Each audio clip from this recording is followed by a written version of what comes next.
Science का life process chapter का life process का एक्सप्लेनेशन है। मीन चैप्टर 6 है, सेकेंड पेज। तो इसमें बोला गया है कि अगर हम सोया भी रहे तभी भी हमारे जो शरीर के अंदर जो मेंटेनेंस जॉब होता है वो चलते रहेगा। तो the process which together perform this maintenance job are called life process.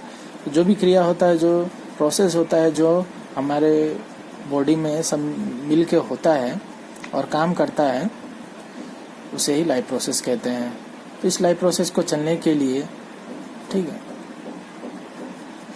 और ये प्रोसेस टूटे ना, ब्रेक डाउन ना हो, तो उसके लिए एनर्जी चाहिए, ठीक है, हम सबको। तो ये एनर्जी एक्चुअली कहाँ से आता है? ये आउटसाइड से आता है, ये आउटसाइड से लेता है हर ऑर्गेनिज्म। तो there must be a process. तो इस एनर्जी को, ठीक है, ये ऊर्जा को लेने के लिए प्रोसेस होना चाहिए। तो इस प्रोसेस को न्यूट्रिशन कहते हैं, ठीक है, जो बाहर से इंसान खाना खाता है और बॉडी के अंदर एनर्जी प्रोड्यूस होता है। तो इस प्रोसेस को सिंपली न्यूट्रिशन कहते हैं। तो बॉडी साइज जो होता है ऑर्गेनिज्म का वो बढ़ता है, तो उस बढ़ने के लिए रो जो मटेरियल होता है वो चाहिए, मीन्स खाना बाहर से चाहिए। अब यहाँ पे बोला गया है जो धरती पे जितना सारा फूड है वो कार्बन मॉलिक्यूल्स के ऊपर बेस है, सब कार्बन से है, ये कार्बन के ऊपर डिपेंड करता है। और यहाँ पे बोला गया different organism use different kind of nutritional process. अलग अलग ऑर्गेनिज्म है जो न्यूट्रिशनल प्रोसेस अलग अलग यूज करता है खाने का। अब यहाँ पे बोला गया the outside sources of energy could be varied. अब जो बाहर से हम लोग जो एनर्जी लेते हैं फूड से वो अलग अलग है। सिंस द इन्वायरमेंट इज, क्योंकि हम ये जो इन्वायरमेंट है हमारे कंट्रोल में नहीं, हर किसी जीव जंतु के कंट्रोल में नहीं है। तो खाने का जो सोर्स होगा वो अलग अलग होगा, फूड अलग अलग होगा। तो सोर्सेज, जो हम सोर्सेज ऑफ एनर्जी जो लेंगे need to be broken down, इसको ब्रोक करना पर तोड़ना पड़ेगा और ये बॉडी के अंदर बिल्ट होगा।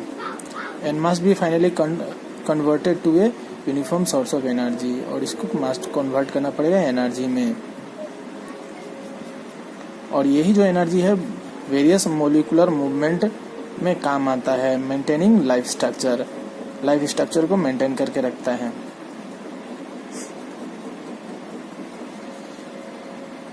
और वो मोलिकुल्स को भी रखता है बचाए जो हमारे बॉडी में ग्रो के लिए ज़रूरत पड़ता है। इसके लिए सीरीज ऑफ केमिकल रिएक्शन होता है हमारे बॉडी के अंदर जो फूड से एनर्जी प्रोड्यूस करता है, एक जैसे कि ऑक्सीडेशन और रिडक्शन, और इसे ऑक्सीडाइजिंग रिड्यूसिंग रिएक्शन भी कहा जाता है। ये जो है मोस्ट कॉमन केमिकल मीन्स है रिएक्शन है to break down food molecules. इसमें क्या होता है, organism use source from outside the body. मतलब जो होता है ऑर्गेनिज्म ऑक्सीजन को लेता है आउटसाइड द बॉडी से, और फिर ये ऑक्सीजन को जो होता है आउटसाइड से जो लेता है वो फूड के साथ ब्रेक डाउन होता है। तो ये प्रोसेस जिसमें ब्रेक डाउन ऑफ फूड होता है, sources food sources for cellular reaction के लिए, इसको हम कहेंगे रेस्पिरेशन। तो बाहर से ऑक्सीजन लेता है, ब्लड में मिलके फूड पार्टिकल्स को ब्रेक डाउन करके एनर्जी प्रोड्यूस होता है, इसे हम रेस्पिरेशन कहते हैं।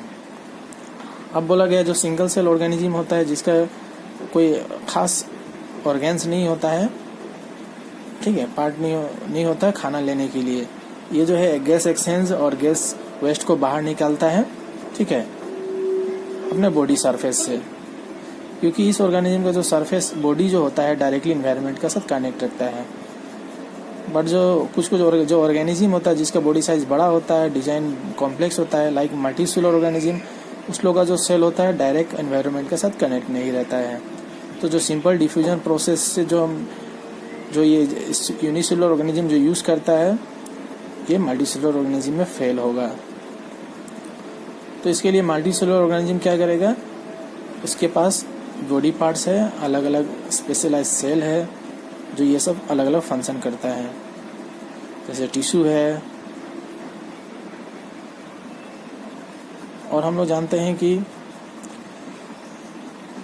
जो हम लोग क्या करते हैं, it is therefore not surprising that uptake of food and of oxygen will also be the function of specialise tissue. जो हम लोग खाने को लेते हैं, ऑक्सीजन को लेते भी, ये भी टिश्यू का फंक्शन है। अब यहाँ पे बोला गया है जो food and oxygen are not taken up at one place in the body of the organism while all parts of the body need them। सारे बॉडी का जो पार्ट्स होता है उसे भी ऑक्सीजन चाहिए। तो इसके लिए ट्रांसपोर्टेशन सिस्टम चाहिए जो फूड एंड ऑक्सीजन को कैरी करेगा one place to another in the body. तो when chemical reaction use this carbon source and the oxygen for energy generation, carbon source जो होता है मीन्स फूड, और ऑक्सीजन को एनर्जी जनरेशन को जो यूज करेगा और बाई प्रोडक्ट फॉर्म करेगा, they are not only useless for the cells of the body but could be harmful. तो इसमें जो वेस्ट जो जनरेट होगा वो बॉडी के लिए हार्मफुल है। तो दिस वेस्ट जो होता है बाई प्रोडक्ट, रेस्पिरेशन का जो बाई प्रोडक्ट होता है लाइक कार्बन डाइऑक्साइड, इसे बाहर निकालना पड़ता है। और जो खाने से कुछ जो वेस्ट प्रोडक्ट जनरेट होता है उसे भी बाहर निकालना पड़ता है बॉडी से, क्योंकि बॉडी के लिए हार्मफुल है। तो हम लोग इसे एक्सक्रीशन कहते हैं।